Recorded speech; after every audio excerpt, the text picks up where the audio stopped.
Gusto también, desde luego, encontrarme con Marina. 1992 fue cuando coincidimos, Marina, en un curso, y después cada quien estuvo en sus cosas y el tema de la letra nos volvió, como hoy, otra vez a coincidir. Mucho gusto, muchas gracias. Marina Garone Gravier, diseñadora gráfica e historiadora, Argentina-México. Diseñadora gráfica y doctora en Historia del Arte, investigadora del Instituto de Investigaciones Bibliográficas de la Universidad Nacional Autónoma de México. Miembro nacional del Sistema de Investigadores, coordinadora general del Seminario Interdisciplinario en Bibliología y coordinadora de la Hemeroteca Nacional de México. Sus líneas de investigación son las del libro, la edición y la tipografía latinoamericana, cultura impresa en lenguas indígenas y las relaciones entre diseño y género. Marina ha merecido varios premios, entre los que destacan las medallas al mérito universitario por la UAM y la Alfonso Caso por la UNAM, el premio de la mejor tesis doctoral por la Universidad Veracruzana y el premio García Cubas por su libro La tipografía en México, ensayos históricos del siglo XVI-XIX, del año 2012. Autora, coautora, compiladora y editora de más de 10 libros, entre los que destacan Breve introducción al estudio de la tipografía en el libro antiguo, en 2009, y una historia encubierta por el Fondo de Cultura Económica. Recibamos pues a Marina. Muchas gracias. Gracias, Paco. Hola. Como estamos cansados, me voy a pegar a la lectura del texto, no me siento bien improvisando y espero ser más o menos breve. El Diccionario de Autoridades de 1726 decía: Atlante, voz muy usada por los poetas y algunas veces en la prosa, para expresar aquello que real o metafóricamente se dice sustentar un gran peso, como cuando para elogiar la sabiduría de un ministro o la valentía de un general se dice que es un atlante de la monarquía. Introdújose esta voz con alusión a la fábula de Atlante, rey de Mauritania, que los antiguos fingieron haber sustentado sobre sus hombros el cielo, para significar el mucho conocimiento que tuvo del curso del sol, la luna y las estrellas. El titán, Atlas o Atlante, del griego antiguo portador, fue condenado por Zeus a soportar el peso del cielo, que carga sobre sus espaldas, apoyando la rodilla derecha sobre el pico de una montaña, aunque la concepción original lo mostraba sujetando las columnas sobre las que se apoyaba el cielo. Entre las representaciones más conocidas del personaje podemos citar el que aquí estamos viendo, el Atlas de Farnesio, que fue una copia romana en mármol de una escultura griega del siglo II después de Cristo. Aunque también hay representaciones cerámicas y desde entonces el Atlas es un símbolo de fuerza estoica, digamos que el Pípila de la antigüedad. Desde mediados del siglo XVI se hizo común presentar al titán en la cartografía, pero esta imagen no se popularizó sino hasta que el geógrafo Mercator usó dicha palabra para describir un libro de mapas, el suyo, que tituló Atlas Saif Comographicae Meditationes de Fabrica Mundi y que fue publicado póstumamente en 1595. Más allá de la mitología, un atlas es una colección sistemática de mapas de diversa índole que contiene una recapitulación de distintos temas de conocimiento como la geografía física, la situación socioeconómica, religiosa y política de un territorio concreto. Estos se pueden clasificar de acuerdo con determinadas características, por su extensión, según el tipo de información que contienen y el soporte en el que se pueden presentar. Un atlas nacional, por ejemplo, constituiría de esta forma en una síntesis de una realidad física, social y económica de un país. Sin embargo, es mucho más que eso. Es un compendio del conocimiento de un territorio, sobre las modificaciones que la actividad humana ha producido en ese territorio y sobre las relaciones entre la inteligencia, la voluntad y la naturaleza. En todo caso, es una exposición rigurosa y objetiva que describe un criterio científico, la orografía, el clima, la geografía política y humana y la distribución de los recursos, En resumen, es el espejo de un país. Dicho lo anterior, es más o menos fácil imaginarse el vínculo que los atlas geográficos pueden tener para el estudio histórico, patrimonial y arqueológico de la tipografía y, por tanto, responder para qué nos serviría. Pero, ¿cuáles son los antecedentes internacionales, regionales y nacionales que podemos citar? Sin pretender exhaustividad, podemos hablar de algunos hitos. Uno de los ejemplos, de los modelos de esta aproximación son los trabajos tributados a la tipografía flamenca, en especial los de Hendrik van Weervliet, The 16th Century Printing Type of the Low Country, publicado en 1968, en el que se hace un primer repertorio de las letras de aquellas regiones, utilizando la metodología de la bibliografía material, que es a su vez sucedánea de la incunabulística.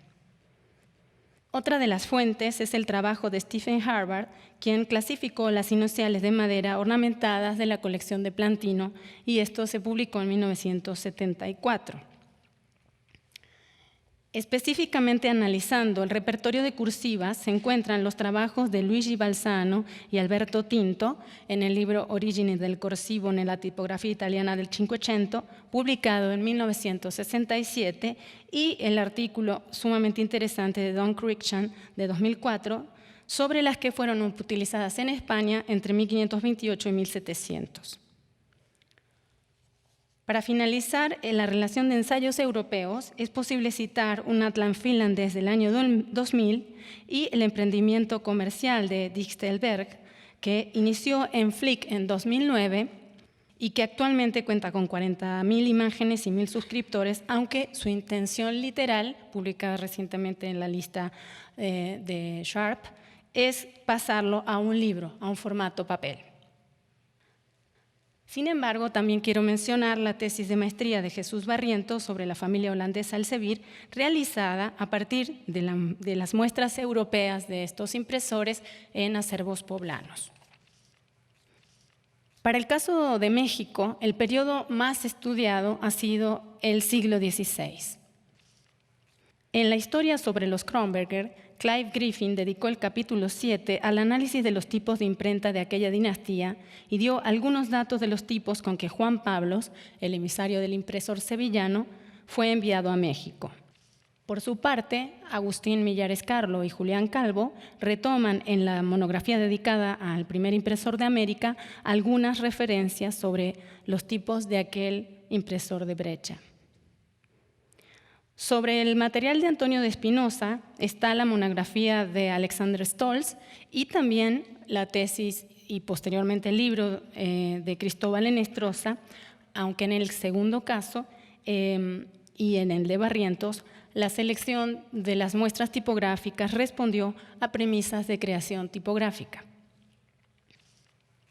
De los tipos de Pedro Charte hay información en la monografía que sobre él elaboró también Stolz, y del quinto impresor de México y primero del Perú, Antonio Ricardo, ofrecen datos asistemáticos Antonio Rodríguez Buckingham y Víctor Julián Cid Carmona en sus respectivas tesis de doctorado y maestría. Finalmente, Emilio Balton da cuenta de la información sobre los tipos de Juan Pablo, Antonio de Espinosa y Pedro Charte. Es importante señalar que estos ensayos para América no hacen un análisis cronológico ni comparativo de los repertorios tipográficos de los distintos talleres, lo que no permite conocer las constantes y variantes estéticas de la tipografía de los siglos XVI, los préstamos de materiales entre talleres y otros aspectos visuales de los tipos de imprenta y ornamentos novohispanos. Del siglo XVI, quizá los dos trabajos más exhaustivos en este aspecto son los recientes, los dos publicados en 2011, de la doctora Granien Porrúa sobre los grabados en la obra de Pablos, que se acerca a una idea compendiosa. En esa obra, publicada en Fondo de Cultura, hay una sección específica que realizó el impresor e historiador Juan Pascoe, quien describe las letrerías, ornamentos y capitulares. Y el otro trabajo es uno que realicé sobre la dinastía de la familia Bali, presentado en el segundo Congreso Internacional de Lengua y Culturas Coloniales.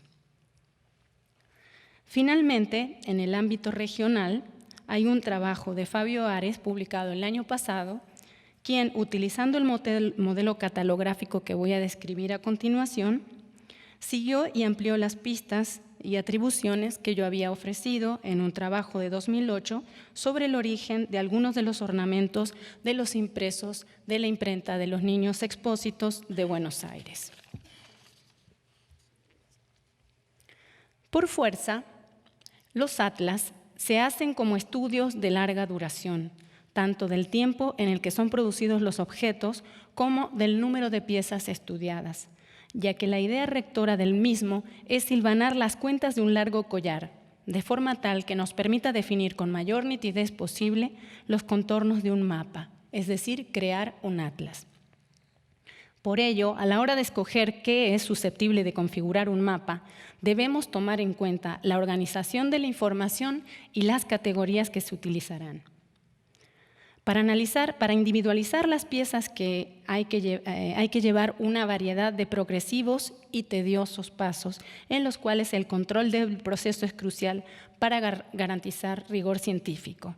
Esto prácticamente genera un manual de procedimientos y permite realizar una base de datos madre. Cabe decir que la selección de piezas no debe ser asistemática ni debe primar los criterios de gusto personal.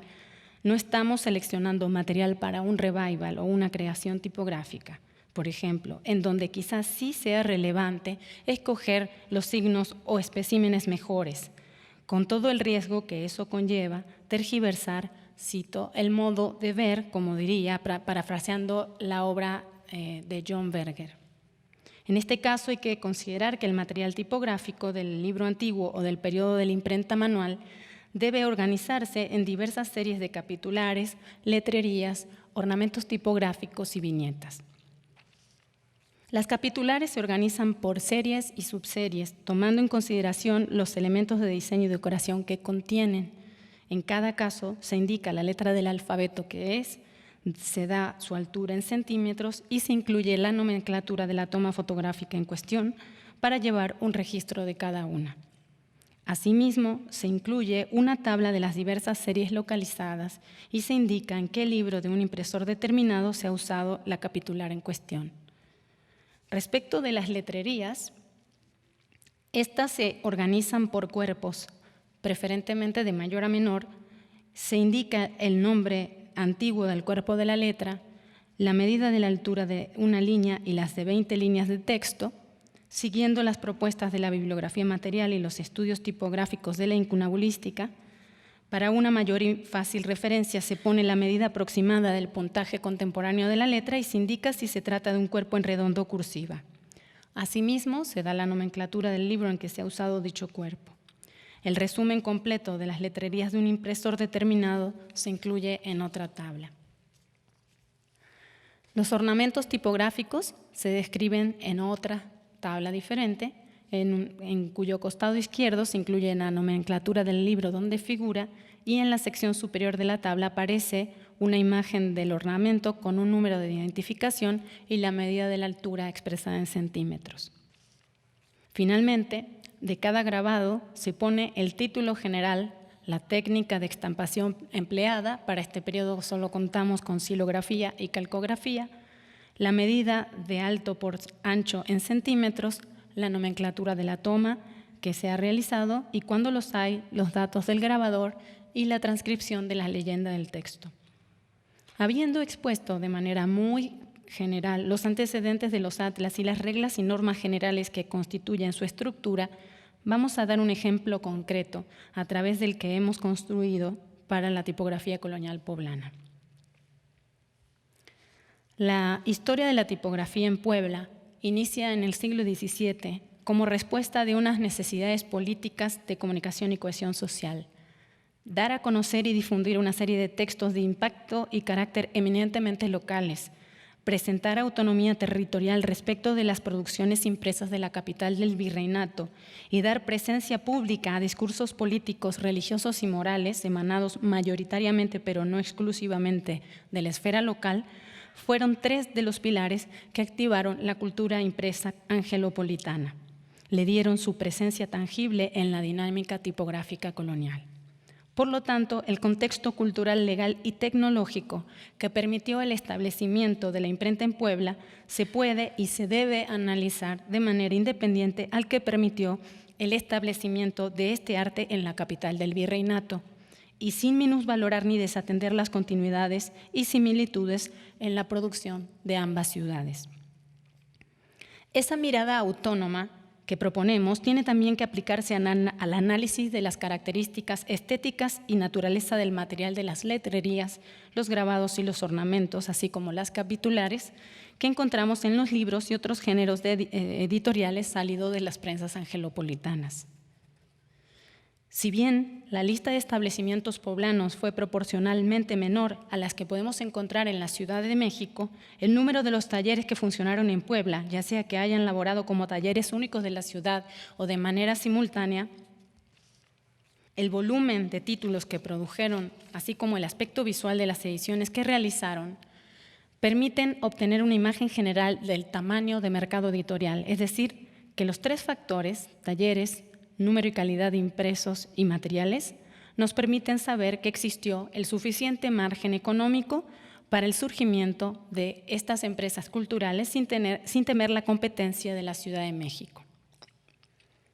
El análisis detallado de más de 300 impresos del Fondo Reservado de la Biblioteca Nacional de México nos permitió conocer la naturaleza, surtido y características de la tipografía poblana y ofrecer un acercamiento cuantitativo de los repertorios tipográficos de las imprentas poblanas, es decir, presentar el surtido de letrerías y fuentes disponibles, el número y tipo de series de capitulares, el número de los diferentes diseños de ornamentos tipográficos y el de los grabados, tanto xilográficos como calcográficos, ya que con bastante precisión hemos podido observar, organizar y describir el repertorio tipográfico de 16 imprentas, 6 del siglo XVII, 6 del XVIII y 4 del XIX hasta 1821. Ahora bien, habiendo dado una primera aproximación al funcionamiento y clase de resultados que nos ofrece la elaboración de un atlas tipográfico, vamos a detenernos en uno de los 4 objetos que componen el corpus del material de una imprenta: los ornamentos.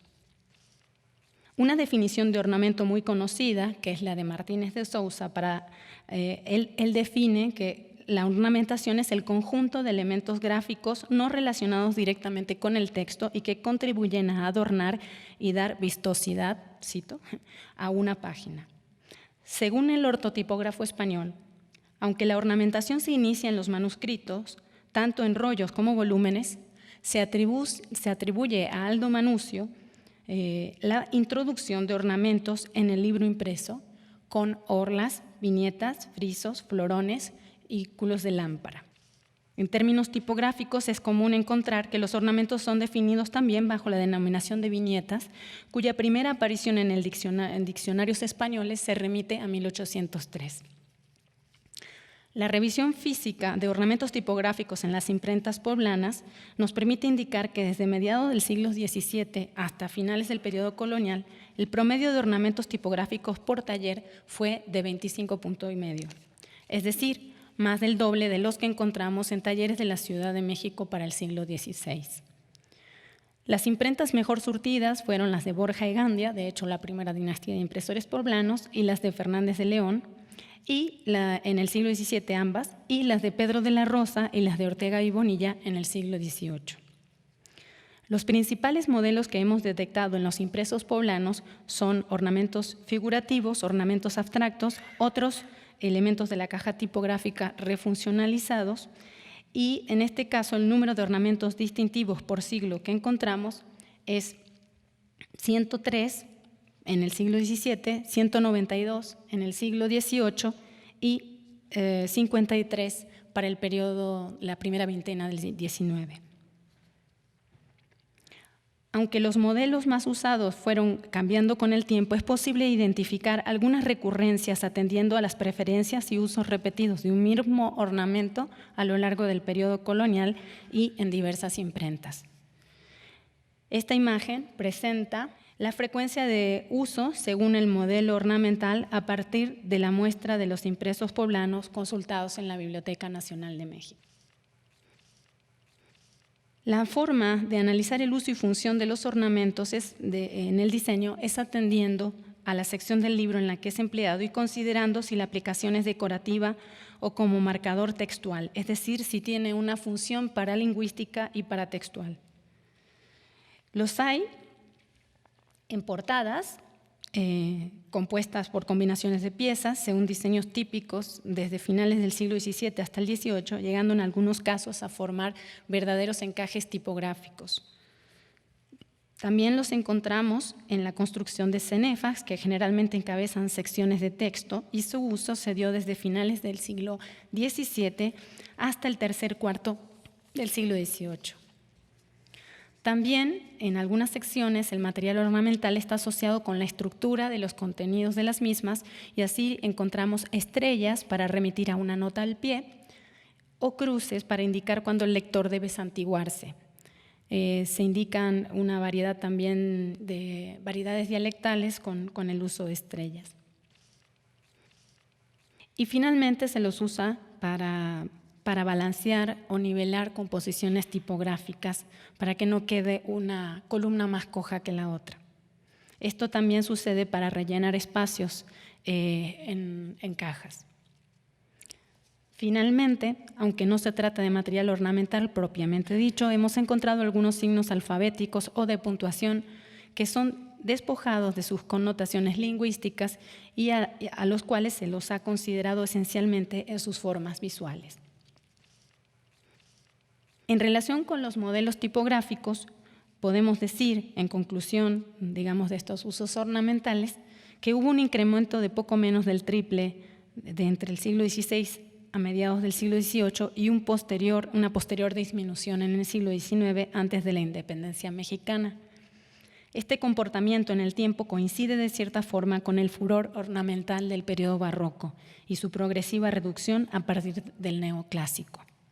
Los motivos ornamentales se fueron diversificando con el paso del tiempo. Si durante el siglo XVI encontramos predominantemente cruces, florones, calderones y algún tipo de remate de composición, durante el siglo XVII harán su aparición dedos indicadores o manos, estrellas y asteriscos. Variará el número de cruces, así como el de hojas y arabescos. En el siglo XVIII, finalmente, se verán algunos diseños tradicionales, pero reinterpretados sobre la base de esquemas racionalizados y de nuevas proporciones.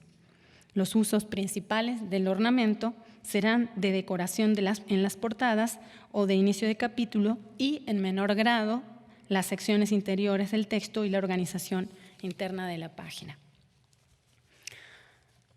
El panorama que acabamos de presentar, pero sobre todo el sistema y método, así como el alcance constructivo que acabo de ofrecer, permite tener una primera imagen de los tipos, clases, usos y volumen de la tipografía del periodo colonial, que conforme se vaya enriqueciendo nos permitirá elaborar un atlas para el estudio de los materiales de imprenta de América.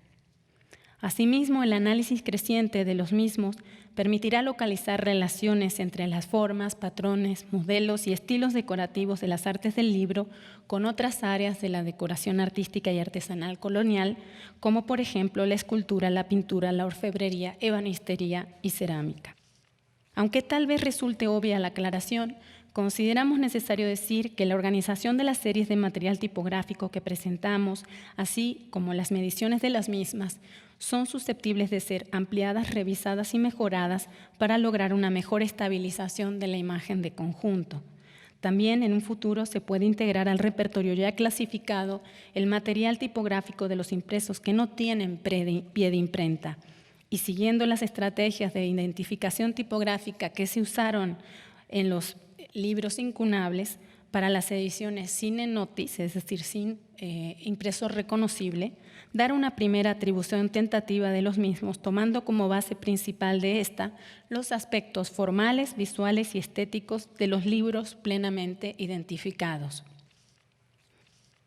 La labor que venimos realizando desde hace ya varios años y seguiremos haciendo posibilitará además adentrarnos en la descripción pormenorizada de los aspectos formales del diseño del libro antiguo americano, es decir, se pasará del análisis microestructural o microtipográfico que hemos hecho a los de una naturaleza macroestructural, tomando en consideración los formatos y secciones informativas, la puesta en página y la distribución espacial de los diversos objetos del aparato tipo iconográfico, de las diversas ediciones y géneros de impresos.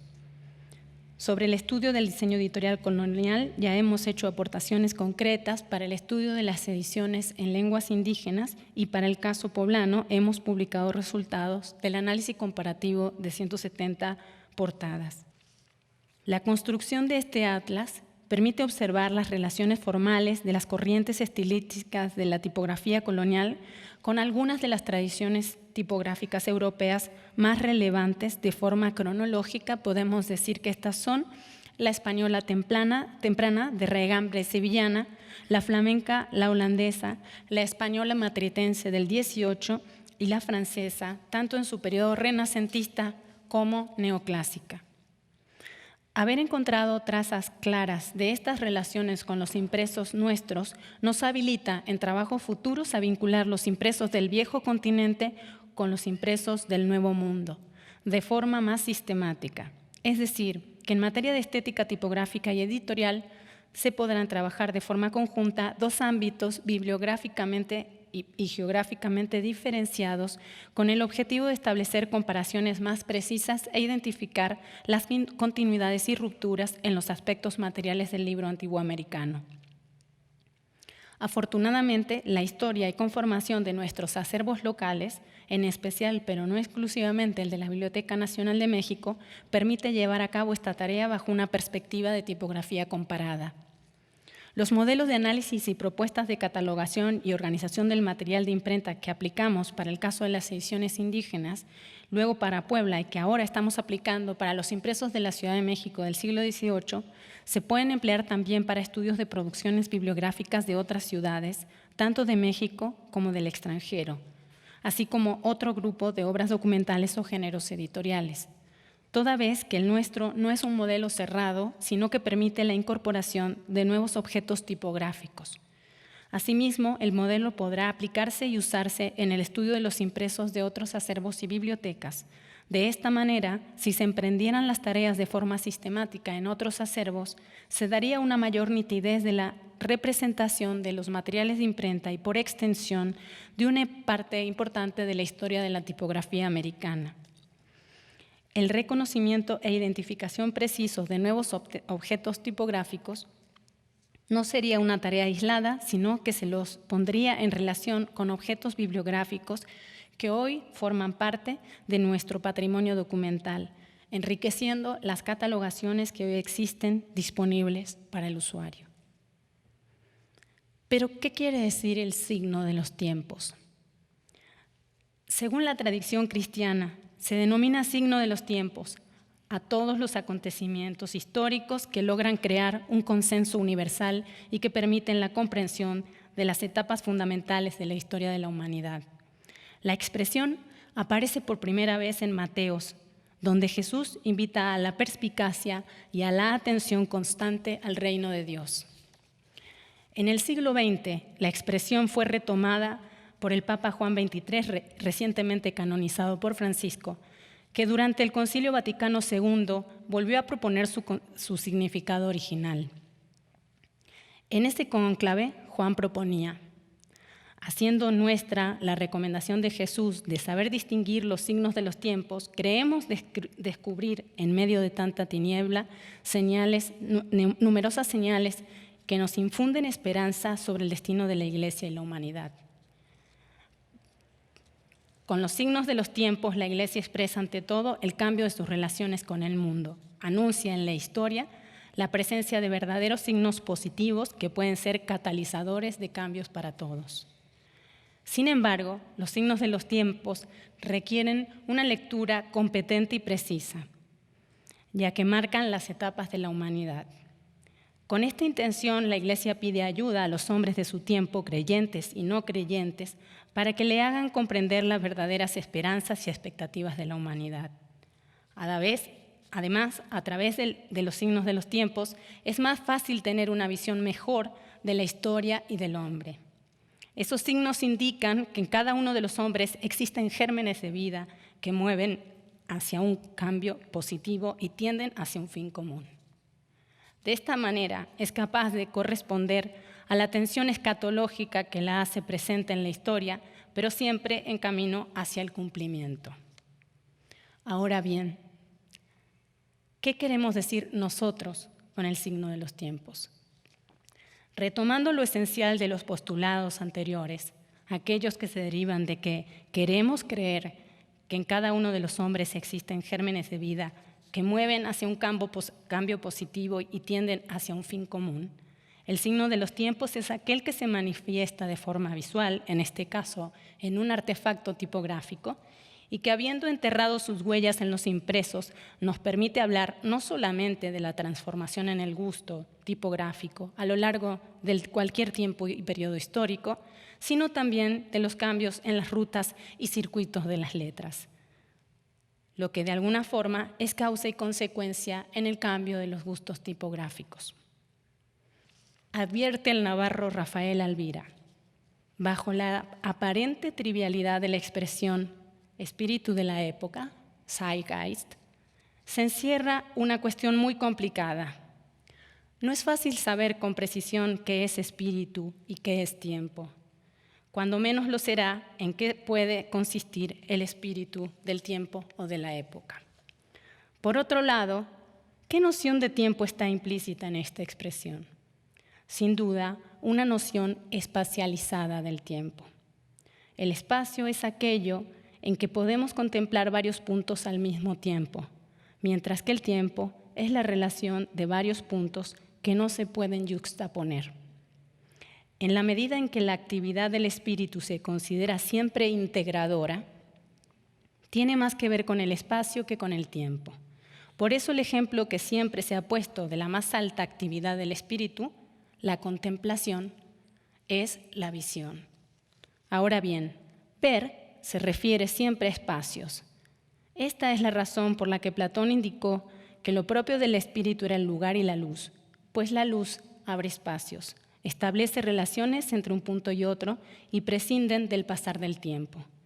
La tesis que aquí claramente subyace es que la eternidad consiste en un modo de integración activo que va más allá del pasar del tiempo. Integrar es precisamente retener activamente a un mismo tiempo a la vez, es decir, sin el paso del tiempo. Como quedó dicho, el espíritu del tiempo no puede querer decir otra cosa más que la espacialización del tiempo, un atlas del tiempo. El tiempo se espiritualiza o se espacializa, en primer lugar, de un modo muy material, a través de las formas sensibles. La teoría aristotélica de las formas sensibles es una teoría de la espiritualización de la materia. La forma o idea es siempre un espacio. De ahí que también la teoría de las formas de actuación humana, las costumbres, sea una teoría del espacio humano o del espacio social. Sin formas no hay espíritu de la vida cotidiana. Al pasar del tiempo es la medida y la realidad del cambiar de las cosas. Según el tipo de seres con los que contemos, así será el tipo de tiempo. En el lenguaje común, cuando se habla de espíritu de la época, se establece la referencia a la vida de la sociedad. Si la sociedad es algo real, lo es en cuanto diálogo de los hombres entre sí. Y para ello nunca nos vendrá mal un atlas, aunque eso signifique, como en la fábula, sostener en nuestros hombros el cielo. Gracias.